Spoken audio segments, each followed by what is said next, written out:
이스라엘과 이란의 분쟁이 격화하면서 경제적인 타격을 우려하는 목소리도 커지고 있습니다. 이런 가운데 이재명 대통령이 다자 외교 무대에 데뷔하게 되는데요. 경제적인 현안이 역시 많습니다. 스타트경제, 오늘은 서은숙 상명대 경제금융학부 교수와 함께합니다. 어서 오십시오. 네, 어서 오십시오, 안녕하세요. 교수님. 네.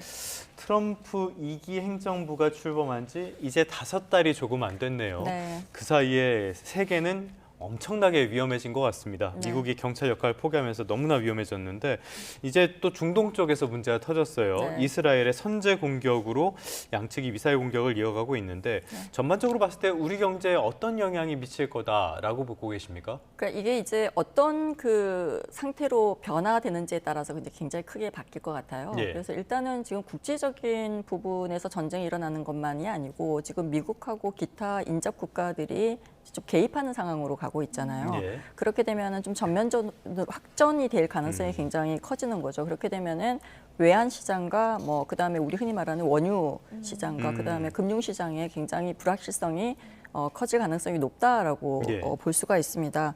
이게 이제 이것뿐만이 아니고 지금 이제 미국하고 관계에서 우리는 그 보호무역주의 기조 때문에 관세 부분이 굉장히 큰 이슈로 지금 또 부각되고 있잖아요. 예, 예. 그래서 우리나라처럼 수출 주도형인 경제는 이중으로 굉장히 압박을 받고 있다 이렇게 볼 수가 있을 것 같습니다.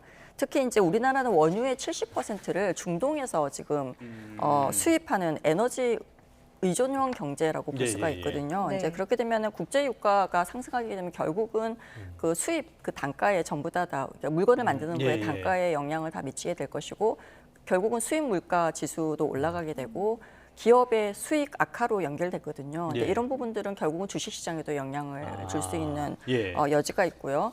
결국은 전쟁이 발생했다라고 하면은 이제 결국은 이슈가 위험 자산에 대한 회피 심리가 굉장히 커집니다. 이제 그렇게 되면은 달러에 대한 수요가 굉장히 높아지고요. 예. 특히 이제 원화나 뭐 이렇게 특히 동남아시아의 그 투자나 이런 부분들에 대해서는 다시 이제 좀 정리를 하는 그러한 추세로 갈 수가 있거든요. 네. 그렇게 되면 결국은 외국인 자금 이탈 가능성도 우리나라에는 굉장히 크다라고 볼 수가 있고요. 예. 그렇게 되면 또 결국은 환율로 또 연결이 될 수 있습니다. 그래서 원달러 환율이 굉장히 오를 가능성이 크고 원화 약세가 좀 강화될 가능성이 큽니다. 네. 그리고 이제 결국은 물가, 네. 그다음에 환율, 그다음에 이제 이게 기업의 그 수익 악화로 연결되면서 결국은 그 우리 경제 전체의 그 악화로 같이 갖고 가기 때문에 굉장히 복합적인 충격이 불가피한 상황이다라고 볼 수가 예, 있고요. 가장 어려운 데는 아마 중소기업일 거예요. 네. 중소기업과 한계기업 같은 경우에는 이제 좀 신용 경색 이슈가 우려될 수도 있는 그러한 문제도 한번 짚어봐야 된다라고 생각을 하고 있습니다. 예. 네. 앞서서 원유 수입 의존도가 굉장히 높다라고 네. 말씀을 하셨는데 네. 이 호르무즈 해협이 봉쇄되면 우리에게 굉장히 큰 타격이 있을 것이다 이런 우려가 나오고 있거든요. 네, 네. 이게 뭐 어떤 해협이길래 이런 이야기가 이게 나오는 이제 겁니까? 이란과 오만 사이에 있는 굉장히 좁게 예, 그 형성돼 있는 그 해협인데요. 여기가 크게 이제 그 세계 전체 원유량의 20%가 수송되는 예. 그 항로이고요. 두 번째가 카타르산 LNG의 공급망 역할을 하는 굉장히 중요한 그 해협이라고 볼 수가 있습니다. 네. 그래서 뭐 결국은 만약에 이제 우리가 시나리오로 보면 부분적으로 봉쇄할 수도 있고 그 다음에 전체적으로 다 봉쇄할 수도 있거든요. 네. 상황이 진행되는 거에 따라서 그래서 부분적으로 봉쇄될 때는 좀 보면 단기적으로 유가가 결국은 급등할 수밖에 없고 그다음에 아까 조금 전에 설명드린 것처럼 이렇게 되면 금융시장 불안으로 같이 네. 이제 연결되는 게 좀 단기적인 현상이라고 볼 수가 있고요.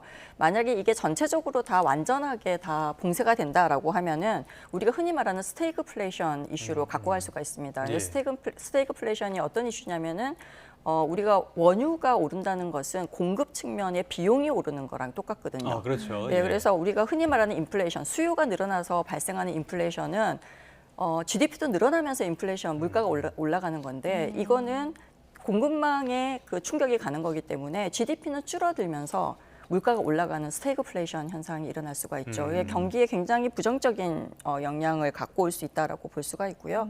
이게 또 우리나라 같은 경우에는 결국은 여기에서 70% 정도의 그 거래를 하고 있는 상황이기 예. 때문에 뭐 완전 폐쇄는 드물지만 만약에 이제 유지된다고 일부분만 그 폐쇄된다 하더라도 JP 모간에 의하면은 유가가 120달러에서 150달러로 오를 가능성이 크다. 예. 지금 한 70불 후반 정도가 네. 되거든요. 그러니까 2배 정도 오를 가능성이 굉장히 크다라고 볼 수가 있죠. 그래서 결국은 글로벌 인플레이션으로 재점화될 가능성이 굉장히 크고요. 미국이 지금 금리를 내리려고 하고 있잖아요. 네. 거기에도 네네네. 굉장히 제동이 걸릴 가능성이 큽니다. 아. 네, 그래서 주요국의 중앙은행의 금리 정책에 굉장히 전체적인 혼란이 좀 일어날 가능성이 크다라고 볼 수가 있습니다. 뭐 국제 유가가 올라서 인플레이션이 다시 부각되면 금리를 내릴 수가 없으니까 국제 유가가 아직은 연초 수준 정도가 되지만은 이 분쟁 상황에 따라서는 더 오를 수 있으니까 네. 주목을 해야 되겠습니다. 네, 네.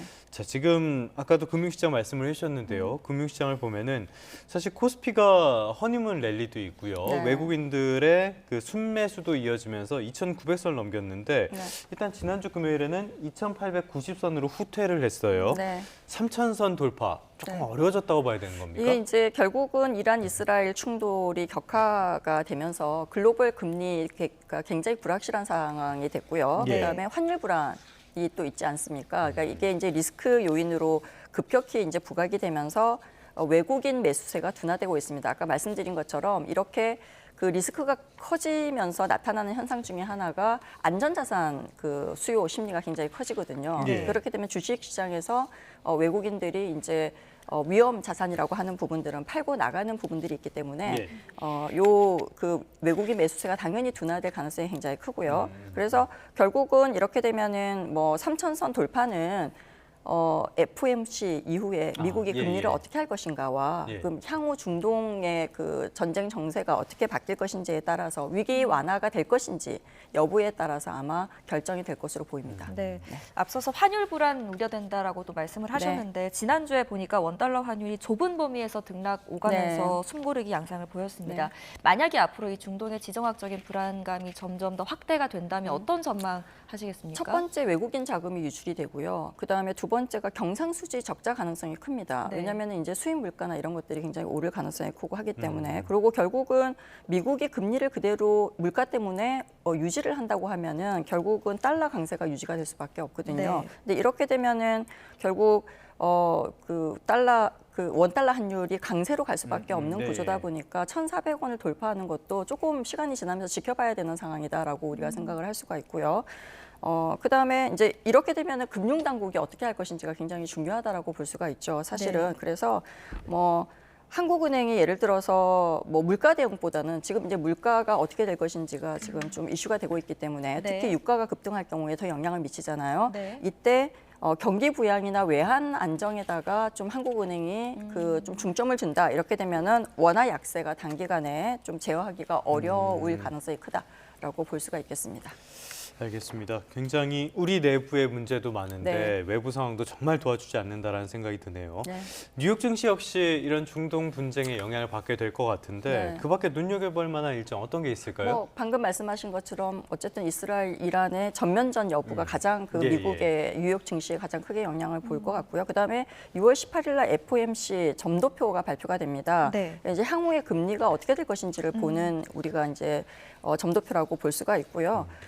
결국은 이제 이 원유가 급등하면서 인플레이션 우려가 되면은 예. 심리적으로 보면은 금리를 기존으로 유지할 수밖에 없는 좀 상황이 되고 있는 거거든요. 이제 그래서 이거를 굉장히 유심히 이제 봐야 될 우리는 예. 우리 측에서는 봐야 될 것 같고요. 그다음에 6월 17일 미국의 소매 판매가 발표가 됩니다. 그래서 소비 회복 여부를 우리가 볼 수가 있고 이거에 따라서 아마 주식시장 방향이 좀 결정되지 않을까라고 생각을 하고 있고요. 예. 6월 19일이 준틴스라고 해서 미국의 공휴일입니다. 그러니까 노예 해방 예, 예. 기념을 하기 위해서 휴일로 잡은 건데요. 보통은 이제 중간에 이렇게 휴장일이 있잖아요. 네. 그러면은 유동성이 굉장히 감소하거든요. 유동성이 감소하게 되면서 주가의 급등락이 굉장히 크게 나타나는 현상이 예. 볼 수도 있고요.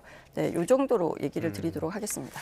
FOMC 같은 경우에는 지금 이번 달도 그렇고 다음 달도 그렇고 대체로 동결을 할 것이라는 전망이 훨씬 더 네. 많은 것 같아요. 네. 교수님께서도 이런 전망에 동의하십니까? 네, 근데 이제 어쨌든 지금 트럼프 대통령은 지속적으로 금리를 네. 인하할 거라는 거를 시장에 시그널을 주고 있잖아요. 네네네. 예를 들어서 파월 의장을 대체할 인물을 미리 발표를 한다던가 네네. 이런 부분들은 시장에 내가 내 임기 동안은 무조건 금리를 내릴 가능성이 크다라는 걸 계속 보여주는 거거든요.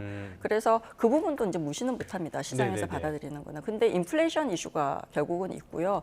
또 미국의 사실은 경기가 좀 위축된 상태거든요. 이런 상태에서 중앙은행이 물가만 보면서 계속 금리를 내리지 않고 있기는 좀 어려울 수도 있다라고 예. 하는 것도 시장에서 나오고 있는 이슈라고 볼 수가 있습니다. 네, 알겠습니다. 자, 다음 주제로 넘어가 보겠습니다. 네. 이재명 대통령이 이제 G7 정상회의 참석하기 위해서 오늘 출국을 합니다. 네. 아무래도 제일 관심은 트럼프 대통령과 만날 수 있을지, 만나게 된다면 네. 뭐 어느 정도 수준의 대화가 오갈지일 텐데요. 어떻게 네. 전망하세요? 일단 이게 이제 그 대통령이 취임한 후에 첫 해외 일정이잖아요. 네. 그리고 어떻게 보면은 우리가 다자 외교의 그 어떤 데뷔전이다라고 볼 수가 있죠. 그래서 핵심 의제로 보면은 중동 이슈, 그다음에 무역, 그다음에 기후 안보 이게 이제 핵심 의제로 우리가 볼 수가 있고요. G7이라는 이제 글로벌 플랫폼에서 한국의 외교 전략 방향성을 좀 강력히 어필할 기회가 될 것이다라고 볼 수가 있고요. 사실 여기에서 좀 단기적으로 경제적인 협상이나 이런 것들을 하는 거는 아니고요. 네. 보면은 한국의 입지를 좀 선진국 협의체 내에서 제도화하는 계기 이게 중장기적인 관점에서 우리가 이러한 이렇게 참여를 봐야 네. 되는 거거든요. 그래서 단기적으로 뭔가 이루어질 거라고 보기는 힘들 것 같고요. 그래서 경제 안보라던가 아니면 공급망 협력이라던가 또는 외교 기조, 조율 이런 것들의 실질적인 메시지가 얼마나 예. 메시지를 끌어내서 보여줄 수 있는지가 굉장히 관건이다라고 얘기를 할 수가 있겠습니다.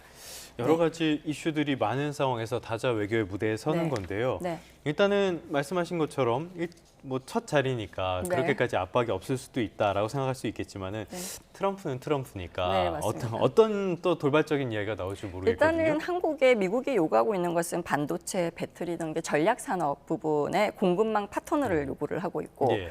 그다음에 이제 중국하고 또 좀 우리는 이슈가 있지 않습니까? 그래서 중국은 한국의 최대 또 수출 시장이고 지정학적으로 인접 국가 중에 하나이지 예. 않습니까? 그래서 어떻게 보면은 이제 실용 외교를 우리가 이번에는 좀 초점을 두고 있는 것 같아요. 그래서 실용 외교라고 하면은 보통은 이제 핵심이 어느 한쪽에 기울여지지 네. 않고 우리의 국익을 최대화시키는 그렇죠. 굉장히 어려운 단어 중에 하나인 거죠. 그래서 G7에서 이렇게 좀 중립성과 리더십 이거를 조화롭게 좀 발신하는 전략 메시지가 요구가 되고 있고요.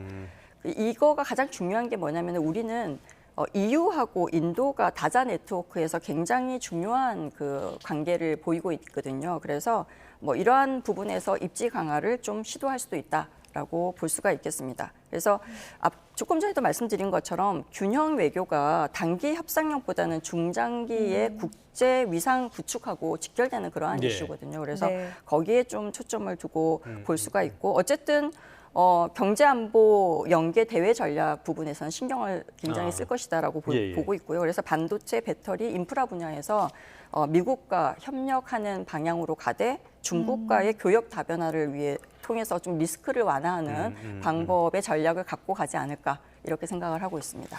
참 어떻게 보면은 명청 교체기에 조선을 보는 듯한 맞습니다. 그런 느낌도 네. 드는데요. 네. 그 말씀하신 것처럼 우리는 미국도 포기할 수 없고 중국도 포기할 수 없는 그런 지정학적인 위치에 있지 않습니까? 네. 대체 어떻게 이번에 이 균형을 잡을 수가 있을까요? 방안이 네. 있을까요?